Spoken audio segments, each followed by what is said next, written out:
90 शब्द प्रति minute dictation 5 second में स्टार्ट होगी।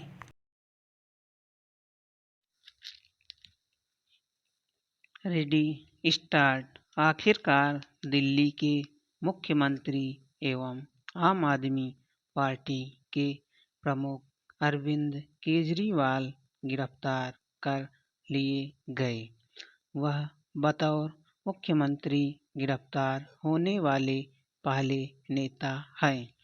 उनकी गिरफ्तारी इसलिए अधिक चकित करती है क्योंकि उन्होंने भ्रष्टाचार के खिलाफ अलग जगाकर यह कहते हुए राजनीति में कदम रखा था कि वह नई तरह की राजनीति करेंगे। शराब घोटाले में अपनी गिरफ्तारी के लिए एक हद तक केजरीवाल स्वयं भी उत्तरदायी है। उन्होंने प्रवर्तन निदेशालय यानी ईडी की ओर से दिए गए एक के बाद एक 9 समन की अनदेखी की और वह भी बिना किसी ठोस आधार के।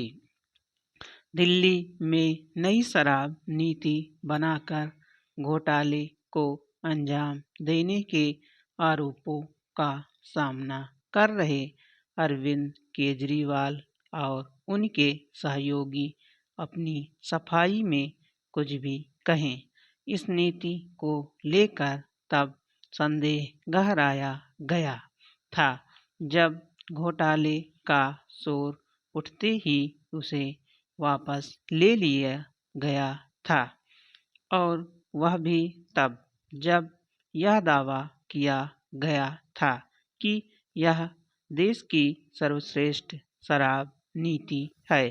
शराब घोटाले में अब तक केजरीवाल के अतिरिक्त दिल्ली के उप मुख्यमंत्री रहे मनीष सिसोदिया और सांसद संजय सिंह गिरफ्तार हो चुके हैं। इसके अतिरिक्त घोटाले में शामिल बताए जा रहे दिल्ली सरकार के अधिकारी और शराब कारोबारी भी गिरफ्तार हुए हैं। इसी मामले में भारत राष्ट्र समिति की नेता के कविता भी गिरफ्तार हो चुकी है। पता नहीं शराब घोटाले का सच क्या है, लेकिन इस तथ्य को ओझल नहीं किया जा सकता कि गिरफ्तार लोगों को जमानत नहीं मिली है, केजरीवाल को भी नहीं मिली और मनीष सिसोदिया तो करीब 1 वर्ष से जेल में हैं। एक तथ्य यह भी है कि नई शराब नीति के जरिए शराब कारोबारियों को अनुचित लाभ पहुंचाने और घोटाला किए जाने की बात खुद दिल्ली सरकार के मुख्य सचिव ने कही थी।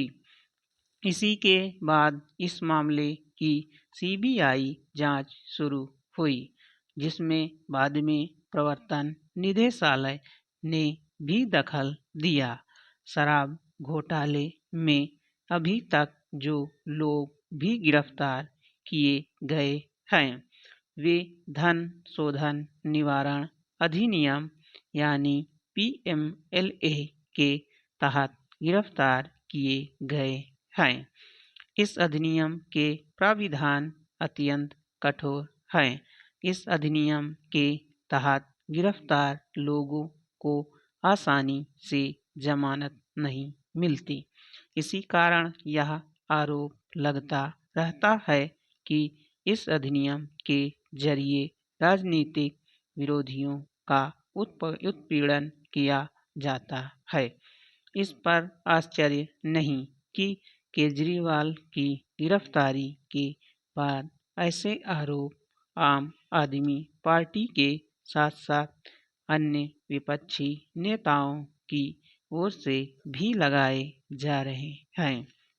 भले ही सरकार और ईडी के पास इन आरोपों के संबंध में बहुत कुछ कहने को है, लेकिन इस केंद्रीय जांच एजेंसी को दिल्ली के शराब घोटाले के साथ अन्य अनेक घोटालों की जांच को यथाशीघ्र अंजाम तक पहुंचाना चाहिए।